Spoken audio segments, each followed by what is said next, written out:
The Demon King was so powerful that he decided to reincarnate to have a normal life. Ard Meteor is a 10-year-old who was born to a couple of average normal people. But in his previous life, he was the hero Varvatos. He was so powerful that some people started calling him Demon Lord and stopped seeing him as human. He was tired of his current life, so he had a plan to prove his human nature once again. Find someone strong enough to defeat him in battle. Unfortunately, no one was strong enough. Varvatos' last hope was to use reincarnation magic to start over. Ard was born at a time when magic was declining, but he was blessed with strong physical capabilities and powerful magic. He had big dreams of making a friend who could understand him, something he didn't have in his previous life. He tried to make friends by staring at a group of boys, but they thought he was a bit creepy. His past as the Demon Lord meant he was lacking in social skills. But don't worry, he just needs to look for new ways to make friends, a less creepy way. But he failed again. Little Ard was so frustrated. He had tried and tried to make friends, but he just couldn't seem to find anyone who liked him. So, he took his anger out on the forest near his house, destroying it. When he stops to take a rest by the doorstep of his house, he's visited by the mayor, Allhide. Allhide explains to Ard that the best way to make friends is to be kind and respectful, so Ard is inspired to try again. Pumped with energy, Ard follows Allhide's advice, and once again, he fails to make any friends. Feeling frustrated and angry, Ard takes out his frustrations again on the monsters in the forest. Suddenly, he hears a young girl's voice crying out for help. Ard knows he must act quickly, so he sets off. Flying there, Ard saw a young elf girl fighting an ancient wolf. He thought she was venting her anger against the beast, since for him that was a low-level beast. She turns the wolf into ash with a magic spell. Spotted by the girl, Ard tried to strike up a conversation. He thought he could make her happy by praising her performance against the beast, but ends up critiquing her at the same time. Since nothing seemed to work, he finally asked if she wanted to be his friend, but the girl sadly shook her head and ran away. Ard was confused, but turns out that she had been betrayed and bullied in the past. Back at Ard's house, Allhide says goodbye to Ard's parents and the girl who turns out to be the daughter of the mayor, Irina. Little did she know, they'd soon meet again, leading to a series of events where Ard would try cringe and weird ways to befriend Irina, but failing each time. Suddenly, a horde of monsters, goblins, descended upon the town. In the chaos, Allhide revealed that Irina had gone into the mountains earlier that day. Ard blamed himself for not being kinder to Irina and for making her run away. Flying off, Ard noticed Irina in trouble as a pack of goblins led by a hobgoblin surrounded her. Irina was bravely fighting them, but the hobgoblin taunted her, asking if she was waiting for someone to save her. In that moment, Irina realized she was truly alone in this world. Just as Irina was about to give up, Ard swooped in and eliminated the goblins with a few spells. He finished off the remaining 2 goblins and the hobgoblin, and then tried to help Irina. But she refused, asking why he saved her when she wanted to die. Ard replied that he was her friend, but Irina was sure he would betray her, just like everyone else. He would never truly understand how it feels to be alone. Ard told her he would never betray a friend again, as he had already done in his last life. Finally, Irina accepted Ard's friendship.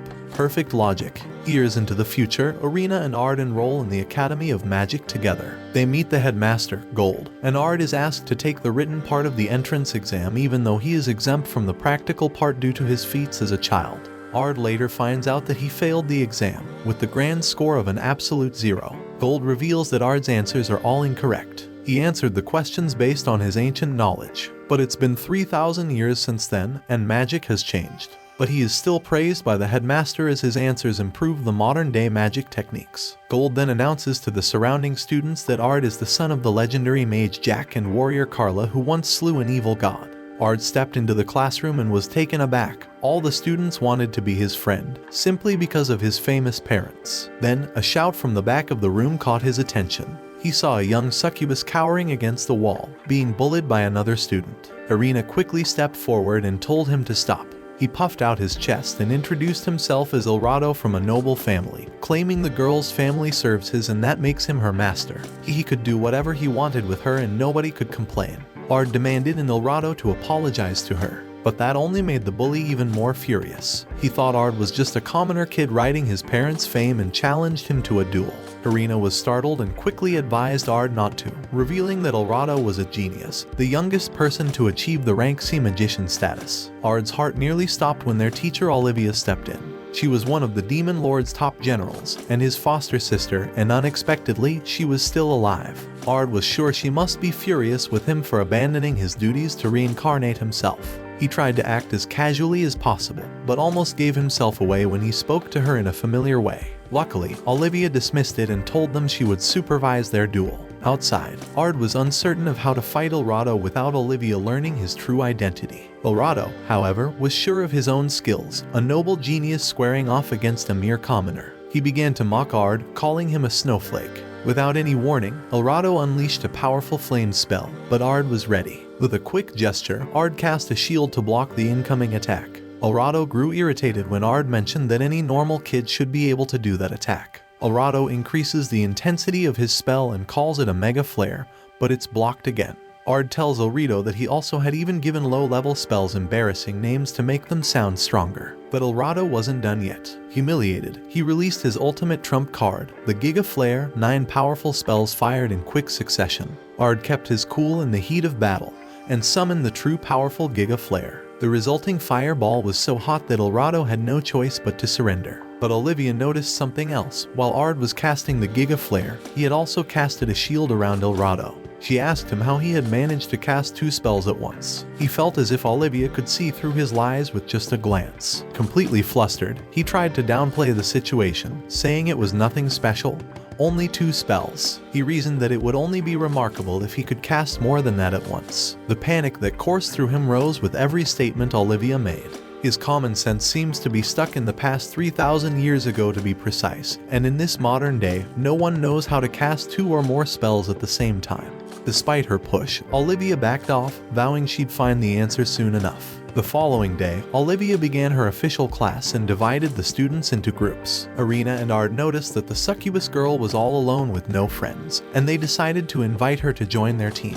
She accepts and introduces herself as Ginny. Olivia led her class to the dungeon. She had a task for them: hunt and skin a black wolf, a rank B+ monster lurking on the 3rd floor. The group set off on their own, and Ard's group was the first to encounter the pack of black wolves. Ginny stumbled as panic set in, but Ard and Irina were quick with a flare spell to deal with the wolves. But the level of their magic was far too strong, and the wolves were soon reduced to ashes. Ginny felt terrible. She knew that she was just getting in the way, and being a burden to the team. She hung her head, apologizing. Ard noticed how Ginny had been robbed of her self-confidence after years of Elrado and his friend's verbal, psychological, and even physical abuse. Determined to help her regain her spark, Ard offered to teach her magic. Despite her hesitancy, Ginny accepted his offer and the lesson began. But Ginny's first attempt was unsuccessful. She dropped to her knees, blaming herself for her incompetence. Ard, however, was not one to give up. He taught Ginny and Irina the magical technique, and soon, Ginny was mastering the technique like a pro. Her newfound confidence was clear to see as she smiled for the first time. Excited, the girls embraced Ard, only to fall through a trapdoor, leading them to the dungeon boss level, where they encountered a minotaur. Taking advantage of the situation, Ard used the monster to explain the power of script magic and how to use it to its fullest potential. He managed to hold the monster back and asks Ginny to deliver the final blow. Ginny stares in disbelief, not believing her eyes and ears. She had been waiting for this moment all her life. Growing up under the oppressive rule of Eldora, she had lost her confidence and kept all her feelings hidden deep inside.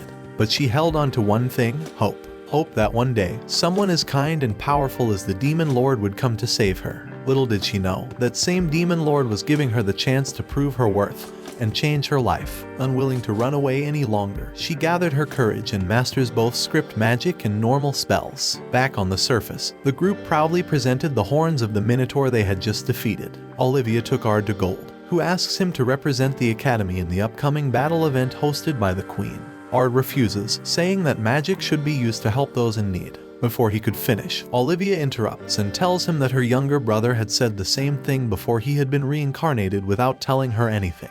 Ard knew that Olivia wanted him to accept her challenge and find out if her suspicions were true. He decided to convince the principal to let Ginny and Irina participate in the event, so that they could show off the results of their training under Ard's supervision. The day of the battle event had finally arrived, and Ard was watching beside Olivia. She tested him by mentioning the name of Elrado, but Ard played it cool, pretending he had never heard of Elrado before. Meanwhile, Irina was called to the arena for her first match. When the match starts, Irina has trouble countering her opponent's spells, but with the script magic, she manages to overcome the challenge and defeat her opponent. Both she and Ginny overpower their opponents and meet in the finals. The two of them soon find themselves facing off in the tournament's grand finale, but the match stops before they can even make any move. Demons had revealed themselves in the audience and were wreaking havoc inside the arena. Jessica, one of the academy teachers, quickly informed them that the situation was even worse outside of the Colosseum. She told Ard and Olivia that she would take care of the demons inside with Ginny and Irene, while they should take care of the demons outside. Ginny and Irina had fought bravely against the demons, but their strength was no match for the crystal golem that stood before them. Suddenly, Weiss leapt into action and used his magic to destroy the golem, much to Irina's admiration of her father's strength. But before they could celebrate, they were shocked to witness Jessica suddenly impale Weiss from behind. Jessica reveals her true identity as Elzard, the frenzied king of dragons. Her goal is clear: capture Irina. She tells Irina that if she comes with her, nobody else will be hurt. Ginny, unwilling to abandon the people who gave her new hope, starts casting spell after spell, while simultaneously telling Irina to run. But Elzard puts up a barrier and knocks Ginny out. She is about to deliver the final blow when Irina bravely steps in and allows herself to be taken away by the dragon, who swiftly soars away. Weiss was healed by Ard and reveals that Irina had been taken. But Ard was quick to reassure them all that he would do anything to save her, no matter what force stood in his way. Meanwhile, Irina had a mysterious dream, where she was a child again. Ard was in the dream, and she revealed to him who she really was, but then he suddenly vanished, leaving her all alone. Awakening from her dream, Irina finds herself bound within a mysterious magical tube. Elzard appears, revealing a dark truth. She will be sacrificed to the Orphan of Chaos, an evil god who seeks to summon other evil gods and wreak havoc on the world. Irina is convinced that Ard will come and save her, but Elzard is convinced that if he were to learn her secret, he would abandon her just like everyone else. Ard had no time to lose. He flew at an incredible speed, determined to save his Irina. The monster was closing in, ready to swallow her in one go. Suddenly, it exploded, shocking everyone. Ard landed, ready to take down all those who had hurt his friend. He cast 9 spells at the same time, vanquishing the monsters in an instant and freeing Irina. However, Elzard narrowly avoided the attack and hovered in the sky. Amused by the turn of events, Elzard reveals Irina's dark secret. She belongs to the real royal family. She's been living under a false name and status because she carries the blood of the evil gods, the same ones Ard had defeated in his previous life. But Ard didn't even flinch. He didn't care about her bloodline. He only cared about what kind of person Irina was, stating that she was far kinder and more courageous than anyone else. Elzard cast a lightning spell, but Ard was ready and countered with his powerful spear. Not one to be outdone, Ard conjured a fire spell to make a dragon barbecue. Ard then threw his spear and Elzard's body exploded. But Elzard wasn't done yet. She transformed into her full dragon form and unleashed a purple laser spell. But Ard was prepared and blocked it with a magical barrier. He asked Irina to look away, but her curiosity was too strong. She watched as Ard unlocked his hidden power and revealed his true identity as Varvatos, the Demon Lord. Ard summoned a mysterious golden-hued lady, who then encased him in a shimmering magical barrier. This woman was none other than Lydia, the ancestor of Irene. In a daring move, she transformed into a golden sword and fired a flurry of beams at Elzard. But the cunning Elzard managed to dodge them all. As the dragon roared and prepared to strike, Irene shouted at Ard, telling him he will never lose to such monster. Her words fueled Ard with a newfound determination, and he knew he wasn't alone anymore. He commanded to enter Phase 2, and Lydia equipped him with a brand new silver armor. He unleashed Ultimatum Zero, a magical combination of 15 different spells, and with one powerful strike, the dragon was destroyed. After the battle, Ard was concerned that Irina might change her attitude after he discovered her secret. But, to his surprise, Irina turned to him with a huge smile and praised him, while also promising to herself that she would become stronger so she could stand by his side. Watch this next video. See you on the next one.